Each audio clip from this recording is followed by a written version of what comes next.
Puji Tuhan, kita kembali untuk belajar bersama-sama daripada firman Tuhan.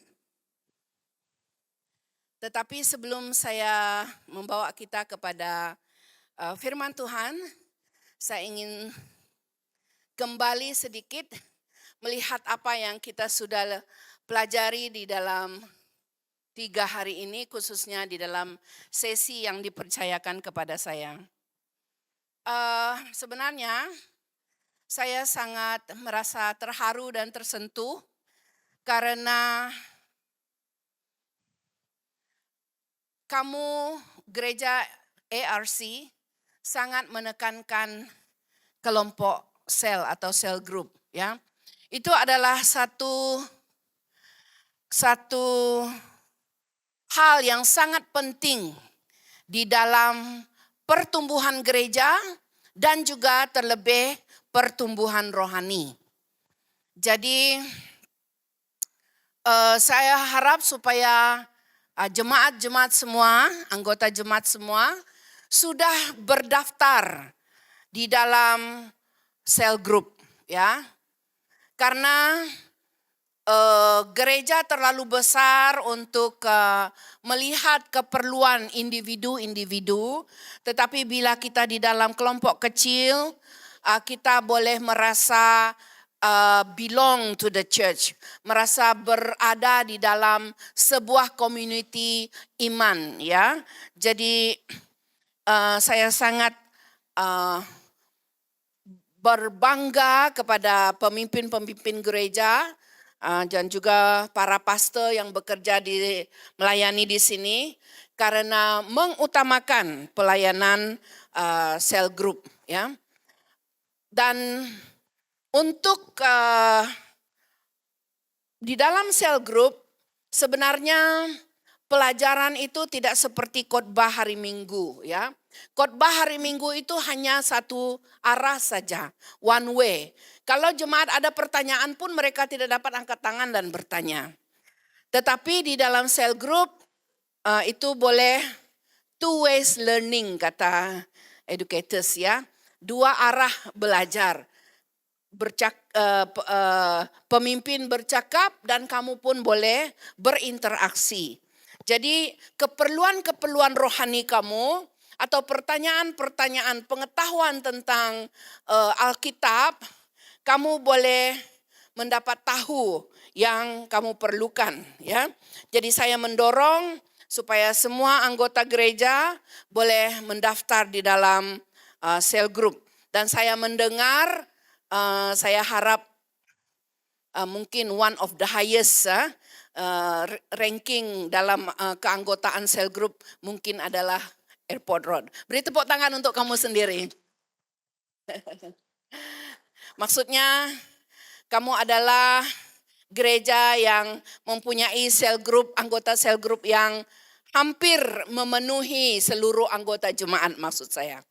Karena kadang kalau jemaat itu sebanyak 500 dan kalau ada 300-400 yang sudah di dalam sel group, itu sudah sangat meyakinkan. Tapi ada yang anggotanya 1000, yang di dalam sel group hanya 200-300, itu kurang memuaskan, ya. Oke, puji Tuhan. Beri kemuliaan bagi Tuhan sekali lagi. Iman jemaat yang bertumbuh, ya. Nah, di dalam pelajaran kita beberapa hari ini, kita ada belajar satu teori perkembangan iman, boleh? Oke. Bukan hanya matematika yang ada teori. Kalau ada teori itu, dia harus macam ini dan hasilnya mesti macam itu. Ya kan, itu adalah teori. Ya, teori bukan sesuatu yang agak-agak, tetapi pasti. Tapi karena ini pasal iman, itu juga tergantung kepada iman kita dengan Tuhan. Ya. So, untuk menjadi dewasa di dalam iman, waktu firman Tuhan diberitakan, kita sebagai penerima perlu ada penyerahan penuh. Jadi firman Tuhan itu masuk di dalam kita dengan penuh penyerahan, penuh penyerapan, penuh menunggu, menanti firman yang akan diberitakan. Ya, dan kemudian harus ada ketaatan untuk mengeluarkannya, untuk melakukannya. Itu barulah proses kedewasaan iman boleh terjadi. Kalau ada penerimaan dengan hati yang terbuka dan apa yang kamu sudah terima harus dikeluarkan melalui tindakan, ya. Oke, next saya mau lihat yang berikutnya. 3, ya. Jadi di dalam proses pendewasaan iman ini ada 3 perkara yang harus diperhatikan dan dipenuhi. Pertama, head, heart, and hand. Itu sebenarnya simple saja. Seperti head itu adalah pengetahuan, heart itu adalah kesadaran, dan hand itu adalah tindakan. Oke, jadi harus seperti yang tadi itu, seperti teori tadi, harus ada pengetahuan yang masuk, dan harus ada kesadaran hati menerima, dan harus ada ketaatan untuk melakukan. Oke, next. Ini sudah boleh berlaku, Kak. Saya pun kadang lupa pakai ini. Oke, terima kasih. Jadi di dalam setiap pembelajaran ini pun harus di cover, ya. Biasanya di dalam satu pembelajaran 3 perkara ini harus terjadi di dalam proses untuk pendewasaan iman. Ya, pertama ada pengetahuan yang masuk. Ya, apa pengetahuan yang kamu tahu untuk dalam pelajaran tersebut, ya? Apa pengetahuan yang kamu mau simpan atau mau terima atau mau kekalkan? Karena itu yang akan membuat kamu juga berakar ke dalam, ya. Pengetahuan itu kamu berakar ke dalam firman, ya. Dan yang kedua, affective domain atau apa yang bahagian kesadarannya, apa yang menyadarkan kita di dalam pelajaran ini. Kalau kita belajar tidak ada sentuhan atau tidak ada yang macam kena atau macam tidak ada satu conviction atau kesadaran yang kita terima waktu menerima pengetahuan tadi atau menerima message yang kita sudah dengar, berarti kita kurang 1 poin, ya. Karena bila kita tidak ada yang kita sadari, tidak ada yang menyadarkan kita, maka tidak ada urge untuk melakukan. Tidak ada keupayaan untuk melakukan. Karena kita tidak sadar, saya tidak tahu, saya masih ignorance, ya.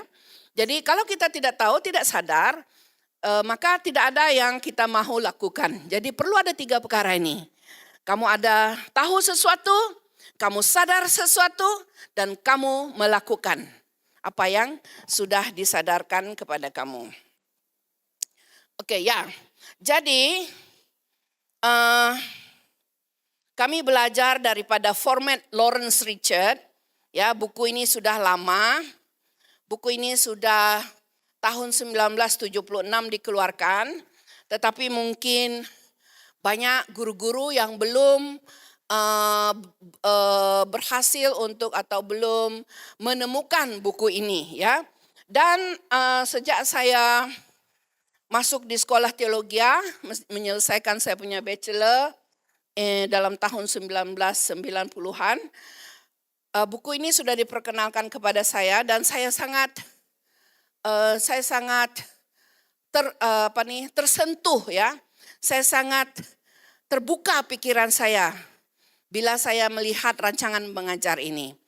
Karena pada masa guru kami mengajarkan pelajaran ini, dia bawa satu tali gantungan untuk orang bunuh diri itu. Tahu kan?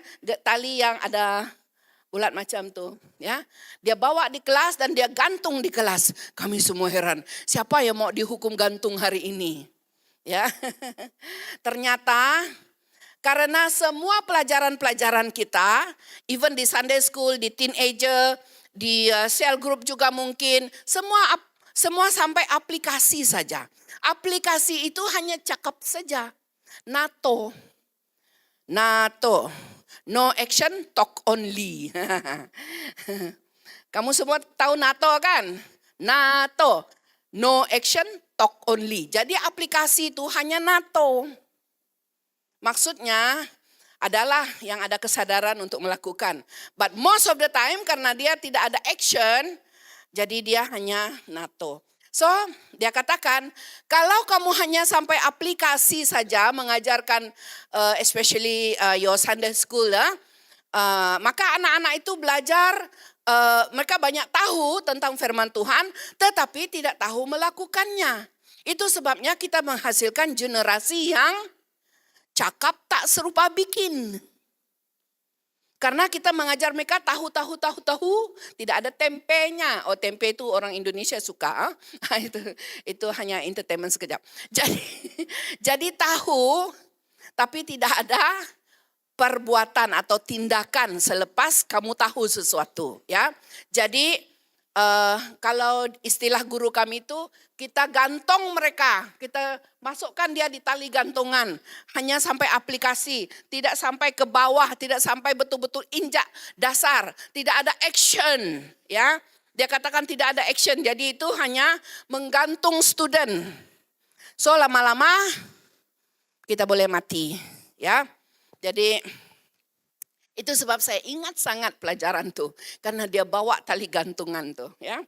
Oke, jadi di dalam setiap pelajaran harus ada, reverse lagi belum, harus ada tuk yang terakhir tuh.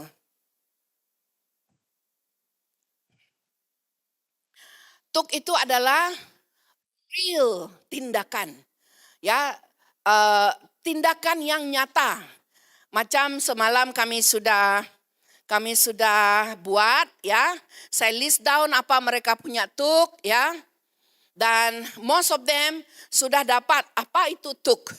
Ada yang katakan kami akan membuat refleksi diri, memeriksa diri bagaimana, di mana sejauh mana kami sudah dekat dengan Tuhan, perjalanan dengan Tuhan. Itu adalah satu yang good tuk, tuk yang baik, tuk yang baik.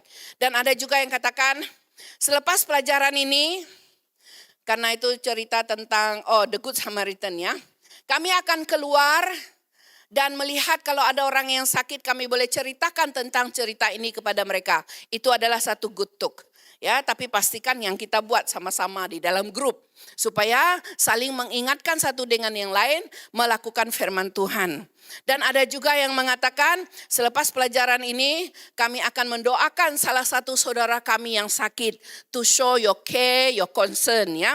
Jadi untuk menunjukkan kamu kamu mengasihi dia. Ya, seperti Good Samaritan tadi. Jadi maksudnya setiap pengakhiran daripada pelajaran kita harus ada satu tindakan yang nyata yang boleh dilakukan oleh grup itu atau individu di dalam selepas pelajaran supaya kita diajar dan make the word of God, membuat firman Tuhan itu menjadi real, nyata, dilakukan di dalam hidup kita selepas kita belajar. Jadi jangan kita jadi orang Kristen yang NATO. Cakap dengan kawan sebelah, jangan jadi orang Kristen yang NATO.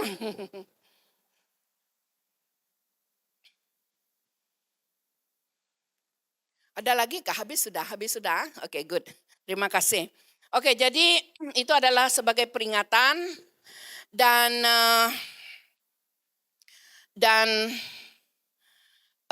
kita sebagai anggota jemaat memang harus sentiasa mengutamakan Kristus, ya. Di dalam sesi 2 kali, pertama kita belajar bagaimana mengasihi Tuhan dengan sepenuh hati, jiwa, dan akal budi. Itu juga dengan sepenuh hati ada kesadaran.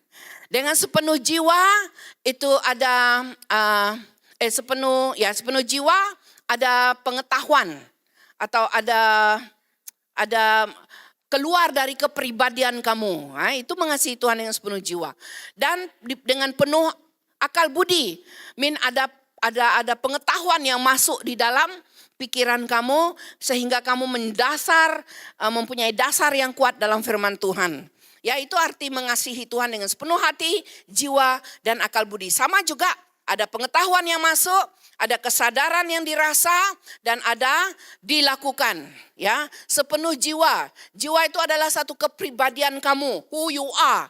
Ya, jadi kamu mengekspresikan firman Tuhan yang kamu sudah dapat di dalam kehidupan kamu. Itu artinya mengasihi Tuhan dengan sepenuh hati, jiwa dan akal budi, ya. Jadi kita boleh bertumbuh ke dalam berakar ke dalam, kuat di dalam firman Tuhan dan berakar ke atas, berbuah lebat, ya. Nah, satu peringatan yang saya berikan kepada yang hadir semalam, mungkin ada yang banyak yang tidak hadir. Saya katakan, kita ini sudah hidup, kita sudah bercantum dengan pokok anggur yang benar. Kita sudah ada Yesus di dalam kehidupan kita. Sudah ada Roh Kudus di dalam kita. Dengar sini, minta maaf kalau saya menyinggung, tapi tujuan saya tidak menyinggung, ya. Bila kita sudah ada Roh Kudus di dalam hati kita sudah menjadi satu pokok yang hidup, yang ranting yang bercantum dengan pokok, yang sudah ada Yesus di dalam hati, yang sudah ada Roh Kudus di dalam hidup kita. Roh ini yang di dalam, dia rindukan persekutuan dengan Bapanya. Roh ini dia rindu bersekutu dengan Bapanya. Ya, jadi roh yang ada di dalam kita suka akan hal-hal yang rohani. Itu sebab saya katakan kemarin, kita harus utamakan make Jesus number one dalam hidup kita. Bagaimana to make Jesus number one? Ibadah, no absent. Cell group, no absent. Prayer meeting, no absent. Karena apa? Itu adalah persekutuan saudara-saudara seiman, di mana kita mau bersatu, ya, menjadi kuat di dalam satu body of community of faith, ya, untuk kuat supaya kita dapat menguatkan sesama, menjangkau yang lain lagi masuk di dalam anggota Tuhan. Jadi jangan meninggalkan ibadah-ibadah, ya, dan kekalkan perhubungan pribadi dengan Tuhan. Jangan ini, sekarang orang tak pakai ini lagi. Ya, sekarang semua sudah pakai handphone, tidak apa. Boleh pakai handphone. Tapi waktu baca Alkitab lah, ya kan? Harus ada masa untuk membaca Alkitab. Atau kalau kamu tidak dapat baca, boleh dengar pun. Sekarang IT ini sangat menolong. Macam saya, dulu pernah sibuk untuk hantar anak pagi, petang, malam, hantar anak ke sekolah, tuition dan sebagainya. Kadang tidak ada masa untuk duduk baca. Dan saya biarkan dia yang baca untuk saya dengar. Boleh, no problem. Asal kamu dengar dengan serius juga lah, ya. Nah, jadi buatlah kerohanian itu nomor satu dalam hidup kita. Buatlah Yesus nomor satu dalam hidup kita. Jangan banyak alasan kalau hari Minggu. Karena seperti yang saya katakan dengan mereka kemarin, kalau kita setia membaca firman Tuhan, berdoa, dan kita persekutuan kita erat dengan Tuhan, kita mempunyai perhubungan yang erat dengan Tuhan, memang sangat susah untuk kita tinggalkan ibadah-ibadah agama. Karena roh yang di dalam ini yang minta, roh ini yang menyuruh kita pergi, roh yang di dalam ini karena dia sudah sangat dekat dengan Bapa, sehingga dia tidak dapat meninggalkan kalau di mana ada persekutuan rohani dia mau ke sana. Saya sangat bersyukur banyak juga anggota gereja yang hadir di dalam masa retreat semalam. Ya, saya tahu banyaklah yang kesibukan, yang bekerja, apa boleh buat karena toke itu tidak mau kita cuti, itu kita tidak dapat tidak dapat paksa, ya. Semua ada keadaan masing-masing. But kalau kamu beri masa, dan ada juga beberapa pekerja yang saya dengar sebenarnya day off mereka tuh hari Rabu. Dan mereka tukar, toke boleh saya dapat day off hari Minggu. Dan ada toke yang berbaik hati memberikan mereka day off hari Minggu. Maksudnya at least kita ada usaha lah, ya. So, dan anak-anak kita sekarang yang saya tegur bukan orang tua. Ini anak-anak muda yang saya mau tegur hari ini. Adakah mereka membuat ibadah-ibadah nomor satu dalam hidup mereka? Adakah berapa orang di antara jemaat yang datang kepada prayer meeting, ya, yang anak-anak muda? Adakah mereka? Nah, Di sini kerohanian kita sudah mulai menurun, mengikis. Lama-lama punah, lama-lama hilang. Ya, so itu yang kita mau pertahankan sebagai anak-anak Tuhan yang kuat iman. Ya, kita tidak mau our next generation pun menurun dalam iman mereka. Oke, mari kita membaca di dalam Yesaya. Jangan risau, khotbah saya tidak panjang, haraplah. Oke, kita membaca di dalam Yesaya pasal 55 ayat 3 hingga 5. Sendengkanlah telingamu dan datanglah kepadaku, dengarkanlah maka kamu akan hidup. Dengarkanlah maka kamu akan hidup. Sendengkan telinga kamu, dengar firman Tuhan, maka kamu akan hidup. Ya. Aku hendak mengikat perjanjian abadi dengan kamu menurut kasih setia yang teguh yang kujanjikan kepada Daud. Sesungguhnya aku telah menetapkan dia menjadi saksi bagi bangsa-bangsa, menjadi seorang raja dan pemerintah bagi suku-suku bangsa. Sesungguhnya engkau akan memanggil bangsa yang tidak kau kenal dan bangsa yang tidak mengenal engkau akan berlari kepadamu. Oleh karena Tuhan Allahmu dan karena yang Maha Kudus Allah Israel mengagungkan engkau. Mari kita berdoa. Tuhan, firman-Mu siap kami dengar, dan biarlah semua yang kami sudah pelajari di dalam beberapa hari yang lalu dapat terus kami ingat, karena Roh Kudus-Mu yang akan mengingatkan kami. Dan Engkau berbicara kepada kami Tuhan pada hari ini melalui firman-Mu. Biarlah hari ini juga merupakan satu turning point di dalam kehidupan rohani kami. Kami akan menjadi semakin dekat dengan Engkau ya Bapa. Dalam nama Yesus kami berdoa. Amin.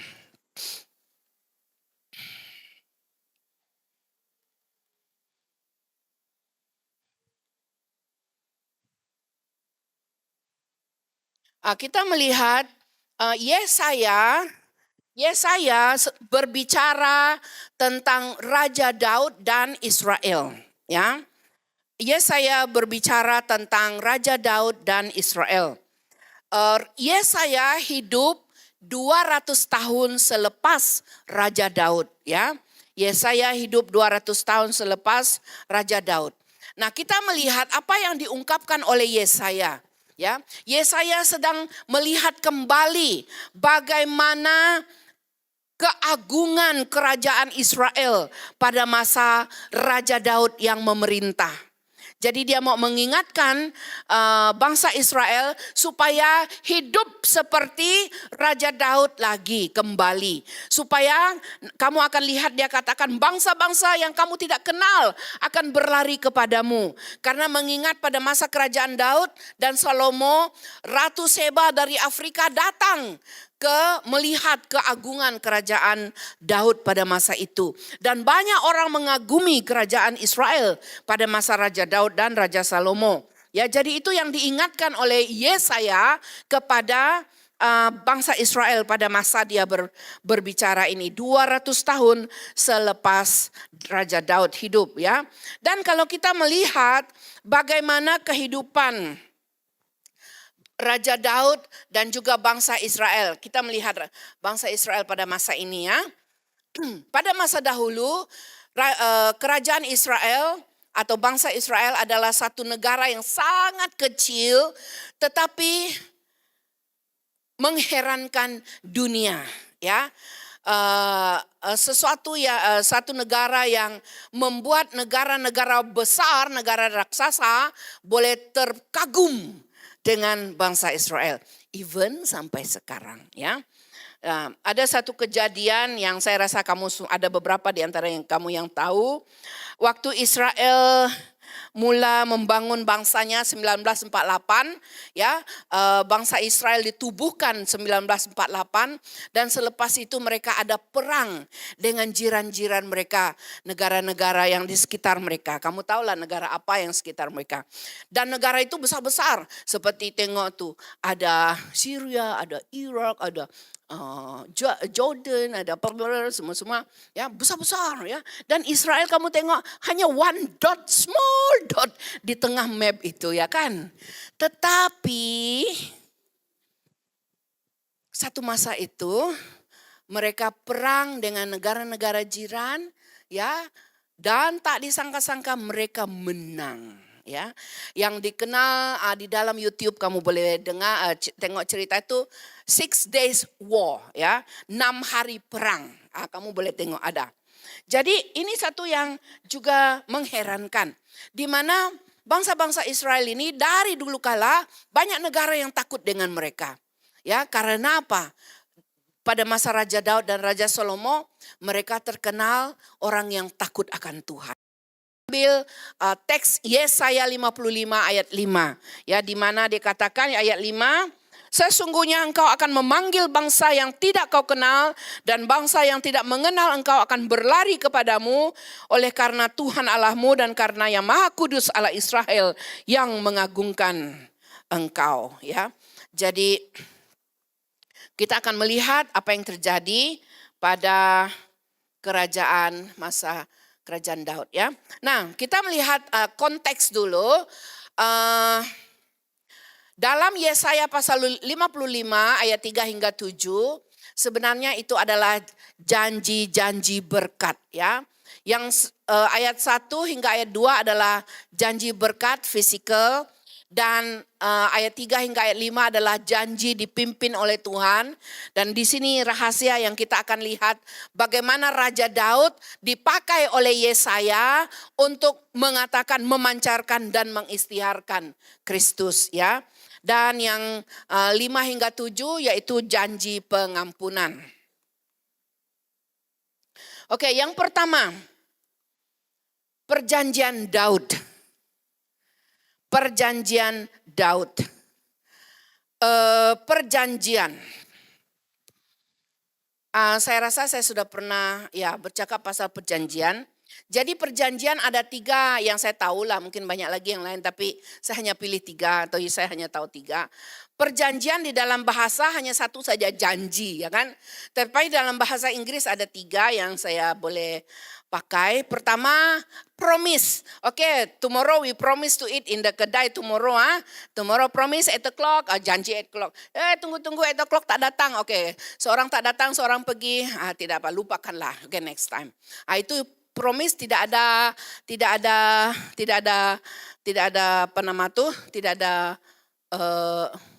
hukuman ya.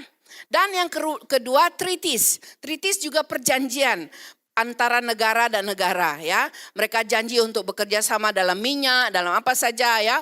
Dan kalau satu negara tidak memenuhi perjanjian ini, maka boleh ada sedikit hukuman ya. Mungkin bayar denda dan sebagainya. Dan covenant yang ketiga. Janji juga, tetapi dalam bahasa Inggris dia pakai kata covenant. Nah, kalau covenant ini dipakai di dalam Alkitab, itu artinya perjanjian antara Allah dan manusia. Antara Allah dan manusia itu janji yang kekal.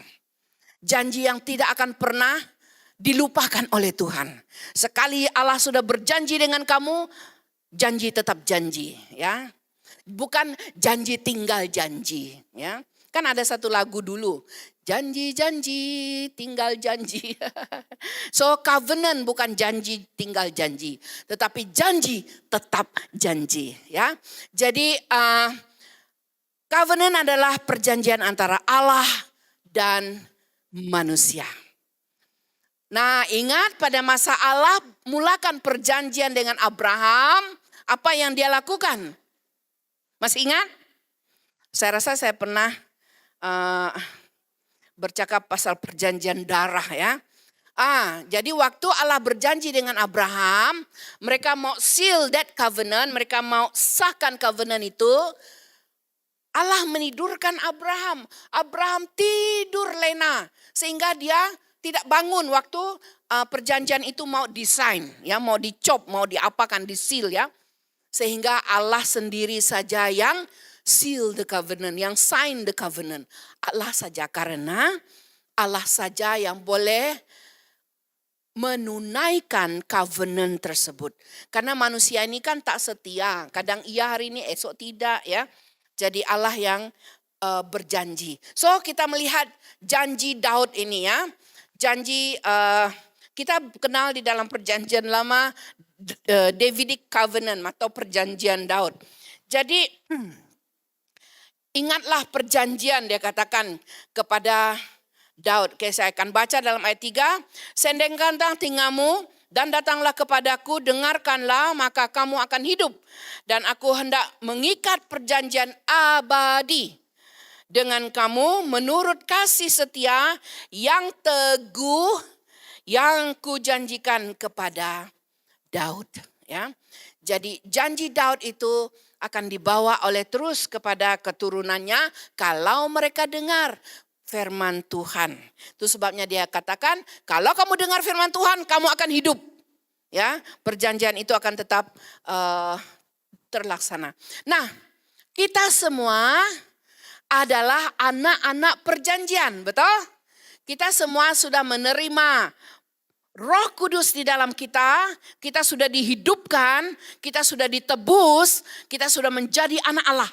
Itu adalah perjanjian Allah dengan kita. Allah tidak akan melepaskan kita lagi. Ya, sekali Allah berjanji, dia akan terus bersama kita. Saya akan menyertai kamu sampai akhir zaman. Itu kata firman. Karena kita sudah menjadi anaknya. Kita sudah mengikat perjanjian dengan dia. Jadi kita adalah anak-anak janji atau anak-anak covenant ya. Jadi ingat itu, kadang-kadang kita lupa. Ya, lupa bahwa kita adalah anak-anak perjanjian. Tuhan ingin mengikat perjanjian dengan Israel menurut kasih setia yang teguh yang dia janjikan kepada Daud. Tetapi syaratnya, sendengkanlah telingamu, datanglah kepadaku. Ya. Jadi dari pihak kita membuat Tuhan itu menjadi Tuhan kita. Dari pihak Allah, dia membuat kita menjadi umatnya. Ya. Jadi untuk menjadi umat Allah yang baik, kita harus setia mengikuti hukum-hukum perjanjian yang sudah diberikan kepada kita. Ya, yang pertama, kasihlah Tuhan Allahmu dengan segenap hati, jiwa dan akal budimu. Jadi Tuhan mau kita mendengarkan suaranya atau firman-Nya. Jika kita mendengarkan suaranya dan datang mendekat kepadanya, maka kita akan hidup. Ya, perjanjian Daud adalah perjanjian yang kekal antara Allah dan Daud, yang dia akan sentiasa bersama Daud. Ya. Perjanjian Daud adalah Tuhan tidak akan pernah melepaskan Daud. Jadi kita juga sedemikian. Allah sudah menyelamatkan kita. Dia pun tidak akan melepaskan kita. Tuhan menjadikan Daud sebagai saksinya. Tuhan memberi hikmat luar biasa kepada dia sebagai pemimpin. Karena Daud pun mempunyai perhubungan yang sangat intim dengan Tuhan. Kita boleh membaca Mazmur Daud. Di sana kita dapat melihat bagaimana perhubungan Daud dengan Tuhan. Kadang-kadang dia argumen dengan Tuhan. Kadang-kadang dia kata, Tuhan apa engkau macam ni? Apa engkau macam ni Tuhan? Tuhan kau bunuh saja dia. Ada juga dia cakap macam tu. Ya kan? Nah, maksudnya kita melihat bagaimana dekatnya perhubungan Daud ini dengan Tuhan. Dia boleh dengar suara Tuhan. Dia dengar suara Tuhan dalam dia memimpin bangsa Israel. Semua message dia dapat daripada Tuhan. Dari bosnya, dari CEO dia yang di atas. Ya, dia mengikut aturan pimpinan Tuhan. Itulah sebabnya kerajaannya menjadi sangat besar. Dan dia sendiri mengalami Tuhan dalam hidupnya.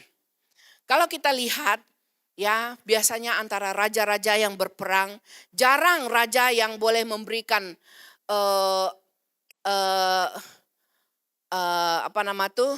mercy ya, kemurahan kepada musuh-musuh. Ingat pada waktu Saul mengejar dia. Dia katakan kepada Saul, "Hei Saul, kalau aku mau bunuh engkau, sudah kubunuh semalam. Tengok nih kainmu, ku koyak. Tengok kamu punya skirt, sudah koyak nih." Dia katakan. Ya. Karena Daud adalah seorang yang, itulah sebabnya Tuhan katakan dia man after God's own heart, karena dia betul-betul dekat dengan Tuhan. Waktu dia berdosa pun dia mengambil Berseba, berzina dengan Berseba, dia bunuh lagi suaminya. Tapi waktu Nathan datang kepada dia, dia menangis meraung-raung karena dia menyesal. Dia mengakui kelemahan, kesalahan dan dosanya. Nah, saudara-saudara yang kasih, memang tidak ada manusia yang sempurna. Kita hanya akan menjadi sempurna bila kita ada di surga. Ya, tetapi di dalam perjalanan kita ke surga ini, Roh Kudus akan terus menolong kita, melakukan sanctification dalam hidup kita, mengingatkan kita akan dosa-dosa kita, ya, sehingga kita boleh sempurna di surga nanti. Dan Daud mengalami Tuhan dalam kehidupannya.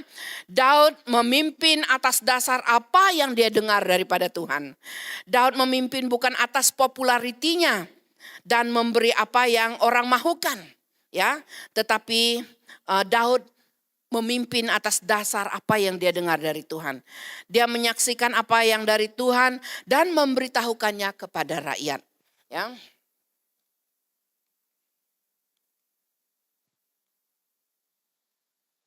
Daud sebagai pemimpin Israel, memimpin dengan kerohanian, dia juga ada skill dalam politik dan juga dalam military.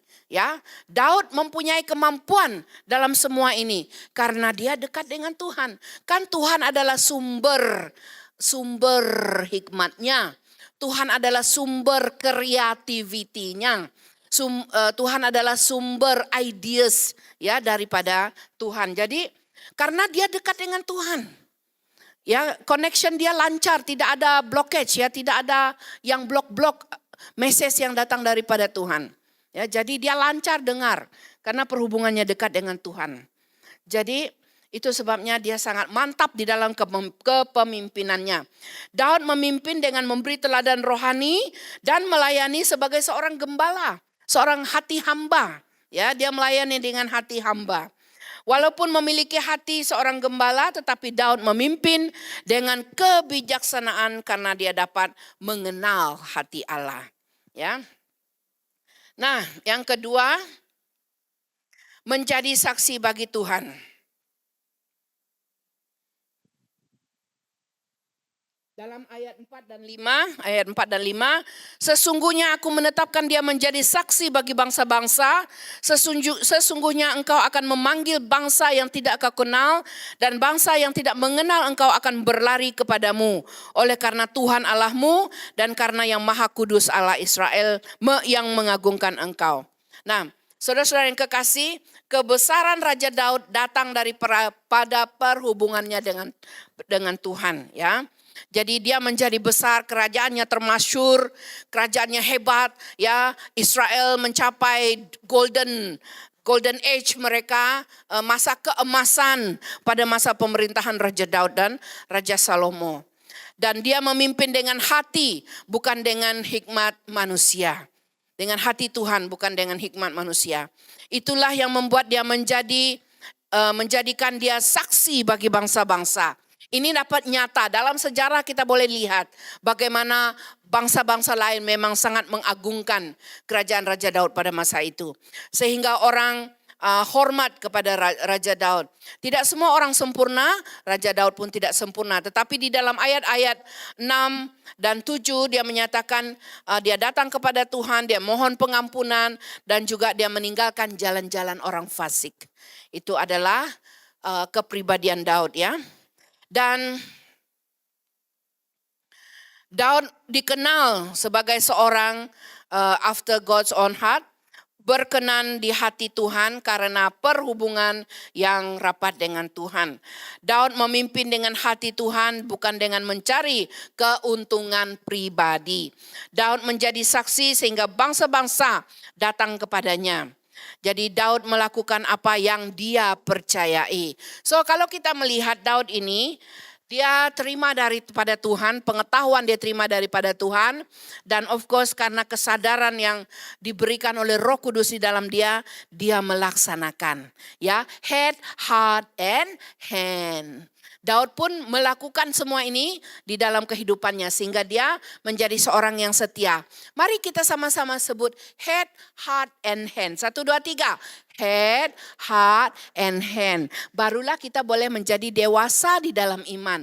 Barulah kita berakar ke bawah dan berbuah ke atas. Barulah kita boleh memancarkan dan mengistiharkan Kristus. Kalau pengetahuan kita terima, ada pengetahuan yang kita terima, ada kesadaran daripada Roh Kudus dan melakukan, ya. Tetapi sekali lagi saya ulang, ada yang banyak tahu firman tapi tak ada Roh Kudus. Itu orang Kristen yang kering. Dia tahu saja tapi tak ada buat. Itulah yang menjadi NATO. No action, talk only, ya. Tapi ada juga yang banyak Roh Kudus tapi tak ada firman. Itulah akhirnya dia bengkang-bengkok, ya. Praktis-praktis dia tidak biblical. Bahkan ada yang macam ahli sihir, bomoh. Pernah kamu lihat orang berdoa yang saya pernah tengok orang berdoa macam ini. Ini orang di depan dia injak kaki dia tiup. Pernah tengok macam tu? Dia ludahkan dia. Entahlah dia mungkin ludah ke apa. Tapi dia kata dia usir roh yang ada dalam orang tu. Dia injak kaki pun. Dia kata. Aduh mungkin penuh muka orang tu dengan ludah-ludah dia. Oh saya tak mau didoakan macam tu. Itu adalah praktis-praktis yang tidak biblical. Banyak sekarang praktis-praktis yang tidak biblical. Perbuatan-perbuatan atau pelayanan-pelayanan yang tidak mengikut Alkitab. Karena banyak Roh Kudus tetapi tidak baca firman. Tidak baca firman. Sehingga pengajaran menceng. Menyimpang, ya. Pengajaran menyimpang dari firman Tuhan. Dan yang paling bahaya adalah pengajaran itu tipis saja perbedaannya antara yang benar. Hampir-hampir dia nampak benar. Oh, pastor tengok memang sangat benar loh. Betul loh. Tapi setelah diteliti, firman Tuhan tak cakap macam tu pun. Ya kan? Nah, kita berhati-hati. Itu di dalam mengasihi Tuhan kemarin kita belajar itu adalah bahagian akal budi. So if you love the Lord with all your heart, your mind, your akal budi harus peka. Harus aware, harus sadar, perhatikan ini benar atau tidak. Ini ikut praktis teologi yang benar atau tidak. Ya, kita harus, itu sebabnya kita mau belajar. Dan saya mendengar bahwa dari gereja ARC banyak yang mengikuti pelajaran-pelajaran di Maths. Itu salah satu perkembangan yang cukup baiklah. Maksudnya ada kerinduan untuk belajar firman. Ya, saya mendorong lagi ini promosi Maths sedikit. Ya, ikutlah belajar firman Tuhan ya. Walaupun kamu tidak pas, yang penting ada belajarlah. Oke, jadi menjadi saksi bagi Tuhan. Kita sekarang melihat, ini kami punya term ya. Your theology must be equal to your practices, ya. Sikap harus sama dengan apa yang dipercayai, jangan hanya NATO. Ya. Oke, kita melihat kehidupan Raja Daud.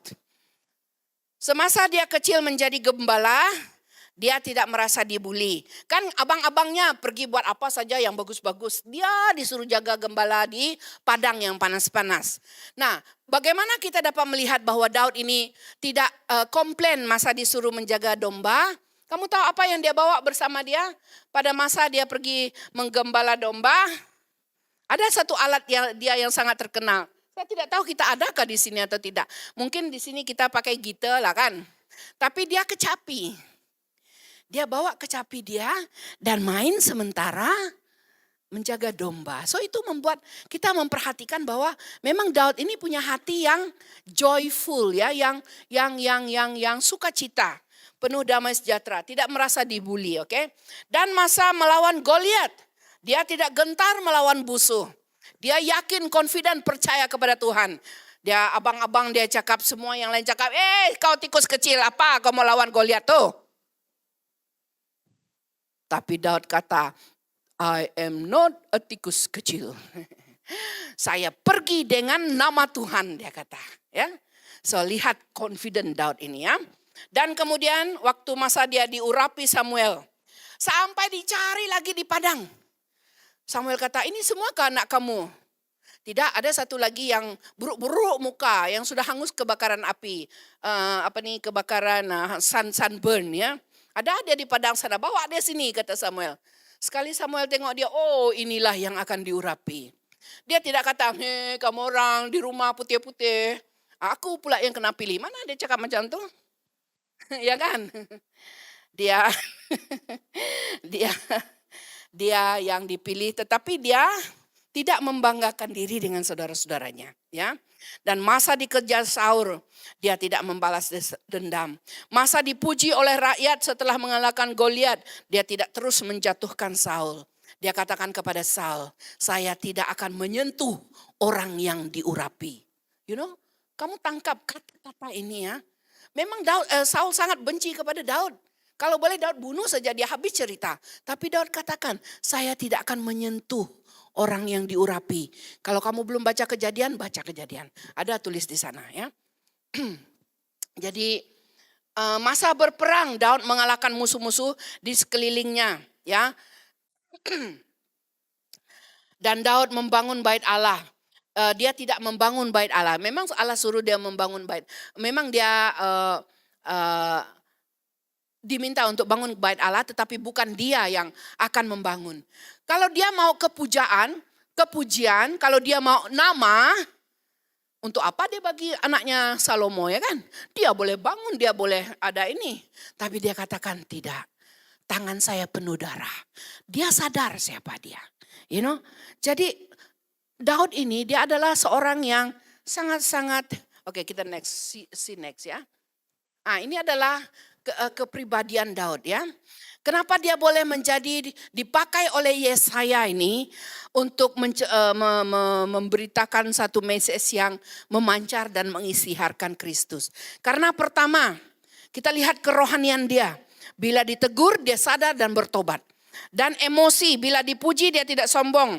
Bila diminta melakukan sesuatu tidak merasa menjadi korban. Tetapi tetap tenang melakukan tugas dengan sungguh-sungguh.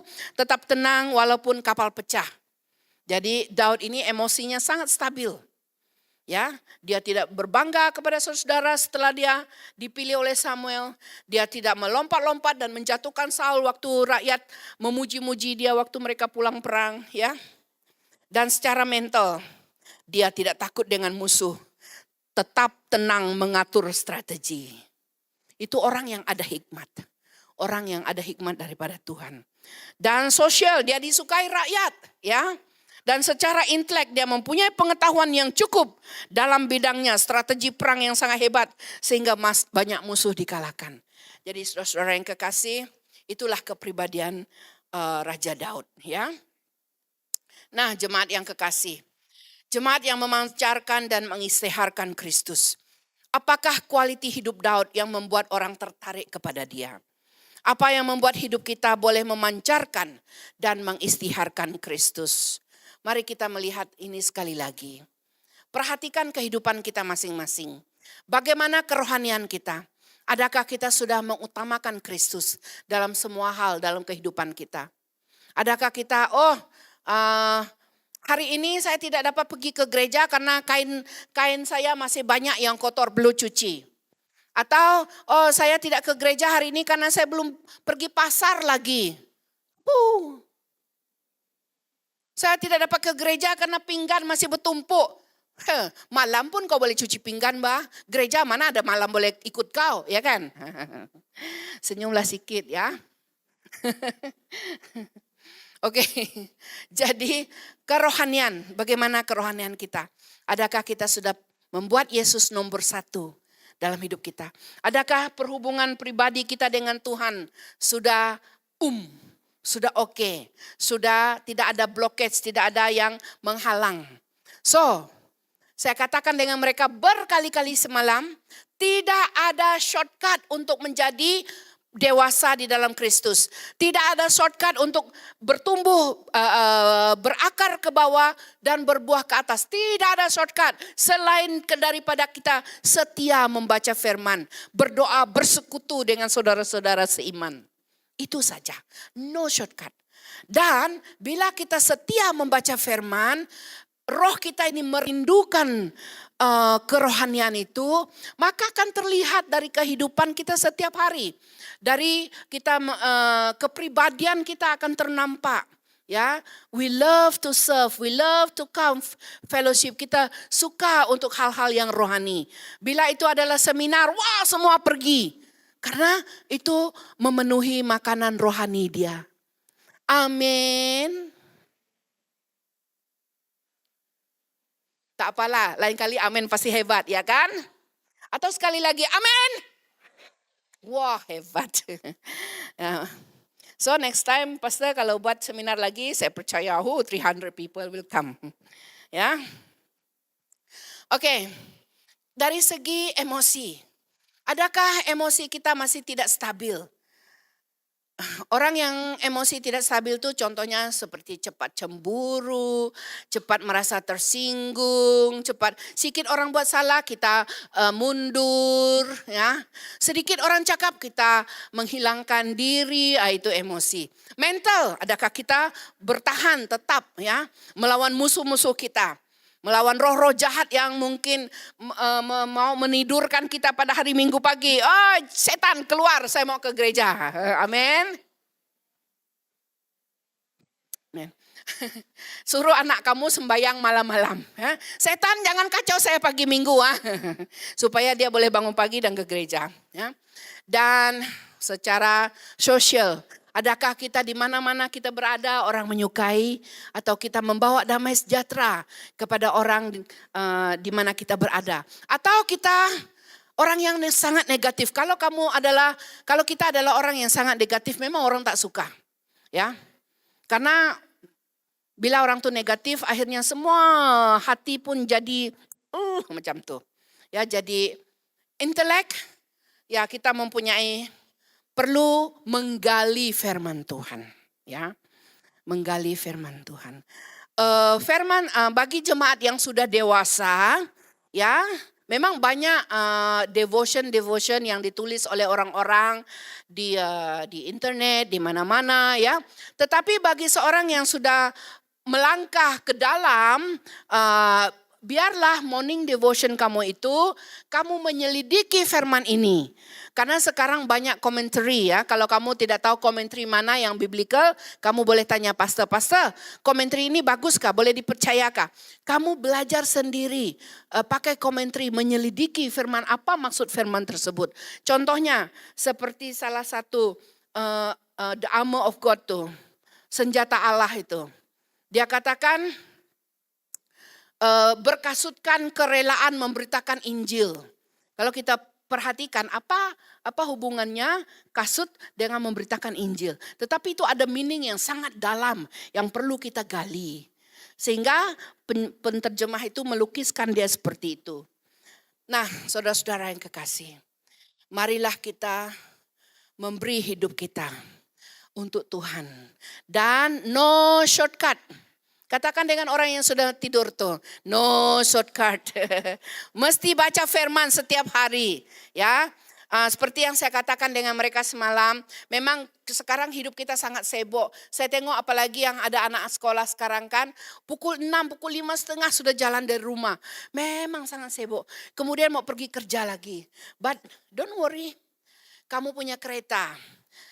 Boleh jadi your holy ground. This is my holy ground. Kereta, di dalam kereta kamu boleh berjumpa Tuhan. Di mana kamu berada, kamu boleh berjumpa Tuhan. Even waktu kamu mencuci pinggan, kamu boleh berjumpa Tuhan. Kamu boleh berhubung dengan Tuhan. Tidak ada limit kalau mau berjumpa Tuhan. Memang adalah orang lain tuh, saya tidak pakai cincin. Ada orang lain tuh, dia kalau ada pakai cincin tertentu tak boleh masuk toilet toh. Tetapi kita, anak-anak Tuhan, di mana-mana kita boleh berjumpa Tuhan kita. Amin. Tuhan kita ajaib, mari kita berdoa.